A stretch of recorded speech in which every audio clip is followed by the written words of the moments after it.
নমস্কার বন্ধুরা, রিম্পা রান্নাঘরে তোমাদের সকলের আবারও একটা নতুন স্বাদের রেসিপিতে আমন্ত্রণ। বন্ধুরা প্লিজ তোমরা তো রোজ আমার বাড়িতে আসো, অনুরোধ করব একটা লাইক করার আর পুরো ভিডিওটা দেখা। আর যারা রোজ আমার ভিডিও দেখো তাদেরকে অসংখ্য ধন্যবাদ। আর আমি অবশ্যই প্রত্যেকের বাড়িতে ঘুরে আসবো, আমাকে অবশ্যই তোমরা পাশে পাবে। যদি আমার দরকার হয় তাহলে বলে দিও যে আমি বন্ধু হয়ে গেলাম, তুমি আমার বাড়ি থেকে ঘুরে এসো, আমি যাব অবশ্যই, কথা দিলাম। তো তারপর দেখো এখানে আমি চারাপোনা মাছ নিয়ে নিয়েছি। লবণ আর হলুদ দিয়ে এটাকে ম্যারিনেট করে নেব। ম্যারিনেট করা হয়ে গেলে এটাকে না আমি এবার রেখে দেবো। তারপরে মশলাটা এর মধ্যে রেডি করে নিয়েছি। তারপরে দেখো তেল গরম করে নিয়েছি।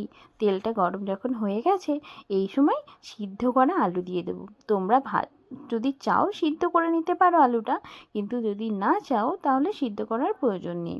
আমি যেহেতু ছেলের স্কুল গিয়েছিল, তো ছেলের স্কুল যাওয়ার সময় ভাতটা আমি বসিয়ে গিয়েছিলাম আর ঝাঁঝরি গামলে ওর ওপরে দিয়ে আলুগুলোকে কেটে সিদ্ধ করে নিয়েছিলাম। ভাতও হয়ে গেছে, আলুও সিদ্ধ হয়ে গেছে, তাই মাছের ঝোল করতে এমন কিছু আর দেরি হবে না। সেই জন্য ঝটপট এসেই মাছের ঝোলটা বসিয়ে দিয়েছিলাম। তো তারপরে দেখো লবণ আর হলুদ দিয়ে মাছগুলোকে আমি ভেজে নিলাম।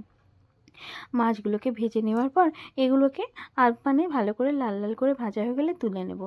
আসলে ছেলে তো আবার স্কুল যাচ্ছে 2 তারিখ থেকে, এবার যতটা তাড়াতাড়ি সম্ভব কাজ তো এগিয়েই রাখতে হয়।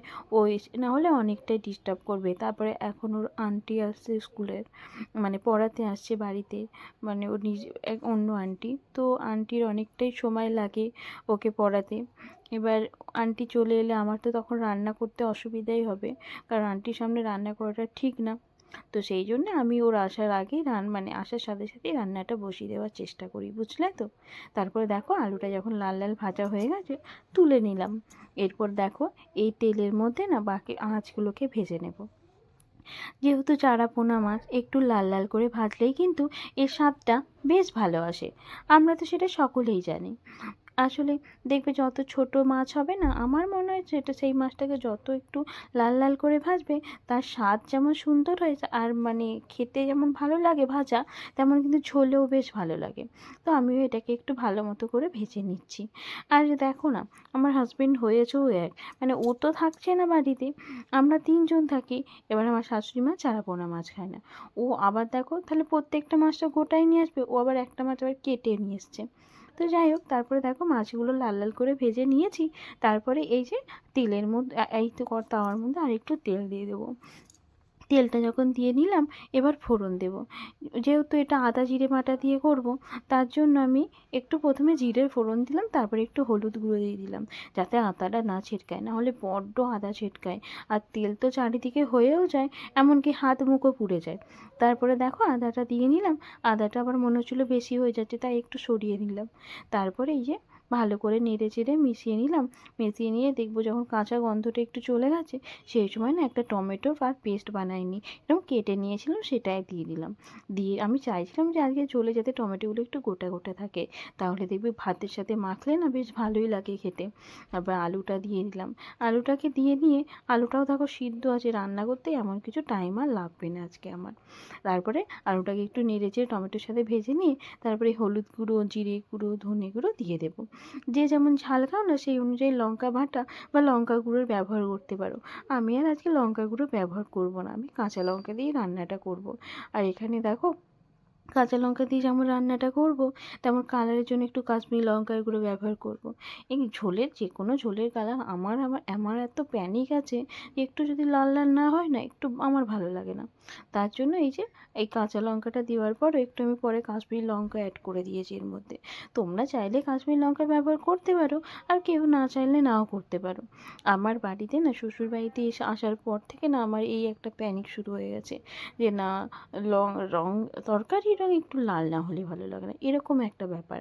তারপরে দেখো এই যে লঙ্কা গুঁড়োটা দিয়ে নিলাম।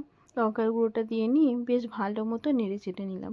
নেড়ে চেড়ে নিয়ে যখন দেখব খুব ভালো মতো কষা হয়ে গেছে, একটু তেল ছেড়ে দিয়েছে, সেই সময় আমি এর মধ্যে জল ঢেলে দেবো। যে যেরকম ঝোল রাখবে সেই অনুযায়ী কিন্তু জল দিও। এই ঝোলটা সত্যি সুন্দর হয়েছিল। আমি পার্সোনালি মানে পেঁয়াজ রসুন ছাড়া ঝোল আমি পছন্দ করতাম না। মানে আমার বাপের বাড়িতে কখনো হতো না, কিন্তু আমার শ্বশুর বাড়িতে আসার পর থেকে দেখি মানে সবাই এরকম আদা আদা জিরে বাটা দিয়েই ঝোল করে বেশি। তো আমিও এই করতে করতে এখানে এসে শিখে গেছি। মানে হ্যাঁ, আমাকে কেউ শেখায়নি সত্যি কথা। আমি ওদের মানে রান্না দেখে, মানে যেহেতু আমার ননদের বাড়িতেও রান্না হয়, আমার জায়ের বাড়িতেও হয়, তো এইসব শুনে দেখে আমিও ভাবলাম যে আমিও ট্রাই করি। তো যাই হোক, প্রথম প্রথম রান্না অত ভালো হতো না যখন প্রথম রান্না করতাম। এখন কিন্তু বেশ টেস্টি হয়। আমি বুঝে গেছি এখন কীভাবে কী রান্না হয়, তো তার জন্যই হয়তো এতটা টেস্টি হয়। তারপরে দেখো বেশ কিছুক্ষণ যখন ফুটে উঠেছে, ঝোলে যখন মাছের ফ্লেভারটা পুরো চলে গেছে, সেই সময় আমি একটু ধনেপাতা কুচি দিয়ে দিলাম। শীতকালে ধনেপাতা যদি মাছের ঝোলে না দিই তাহলে কিন্তু বেশ ভালো লাগে না আমার। তো ধনেপাতাটা দিয়ে নেওয়ার পর বেশ 5 মিনিট মতো একটু ফুটিয়ে নিলাম। তোমরা চাইলে এখানে একটু গরম মশলা কিন্তু ব্যবহার করতে পারো। আমি আর কোনো গরম মশলা এখানে ব্যবহার করিনি। আমার মনে হয়েছে এরকমই ঝোলটা বেশি ভালো লাগবে। তারপরে আর কি 5 মিনিট মতো এটাকে ঢেকে দেবো। গ্যাসের ফ্লেম বন্ধ করে দেবো, নুন ঝাল যদি ঠিক থাকে। তারপরে ঢাকা খুলেই এর রং কিন্তু আরও সুন্দর হয়ে আসে। তো দেখতেই পাচ্ছ, আমি আরেকটু কিন্তু দেখে নিচ্ছি যে এটা কেমন মানে কেমন কি হয়েছে। আচ্ছা, গরম মশলা কিন্তু তোমরা চাইলে দিতে পারো, আর না কেউ যদি না চাও না দিতে পারো, তবে ভালো লাগে খেতে গরম মশলা দিলেও। চলো এবার ঢেকে দিলাম। 5 মিনিট পর ফিরে এসে তোমাদের দেখাচ্ছি এর কালারটা কেমন হয়েছে। দেখো কালারটা কিন্তু বেশ ভালো লাগছে না দেখতে? হ্যাঁ, একটু ফাটা ফাটা লাগছে ঠিকই, কিন্তু যখন ঝোলটা ঢালবো, দেখো ঢালার পর কত সুন্দর কালারটা এসে গেছে। এই ঝোলটা যেমন দেখতে সুন্দর হয়েছে না, খেতেও বেশ ভালো হয়েছিল। আজকে এই পর্যন্ত, ধন্যবাদ।